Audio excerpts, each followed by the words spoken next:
ഒരു വിശ്വാസി അവന്റെ നെഞ്ചിൽ കൈവച്ചുകൊണ്ട് പ്രാർത്ഥിച്ചു തുടങ്ങണത് എന്താ? ഇയ്യാക നഅ്ബുദു വ ഇയ്യാക നസ്തഈൻ. പടച്ചോനെ, നിന്നെ മാത്രമേ ഞാൻ ആരാധിക്കുള്ളൂ, നിന്നോട് മാത്രമേ ഞാൻ സഹായതേട്ടം നടത്തുള്ളൂ. ഇത് പറഞ്ഞല്ലേ നമ്മൾ തുടങ്ങണത്.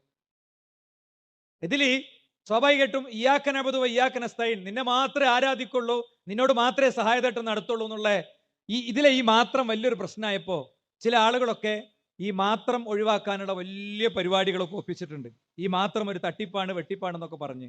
നിങ്ങൾ മഹാരഥന്മാരായ സമസ്തയിൽ കഴിഞ്ഞുപോയ, സമസ്തയിൽ ഉള്ളവർ മഹാരഥന്മാരായി വിശ്വസിക്കുന്ന കുറെ പണ്ഡിതന്മാരുണ്ട്, മരണപ്പെട്ട പോയ ആളുകൾ. അവരൊക്കെ തഫ്സീറുകൾ എഴുതിയിട്ടുണ്ട്. ആ തഫ്സീറുകളിൽ ഇയ്യാക നഅ്ബുദു വ ഇയ്യാക നസ്തഈൻ എന്നുള്ളതിന് കൊടുത്ത അർത്ഥം എന്താ? ചില ആളുകളൊക്കെ പറഞ്ഞത് മുജാഹിദുകളുടെ ദുർവ്യാഖ്യാനാണ് അതിലെ മാത്രം എന്നാണ്. എന്നാൽ അവരൊക്കെ ഈ അർത്ഥം കൊടുത്തത്.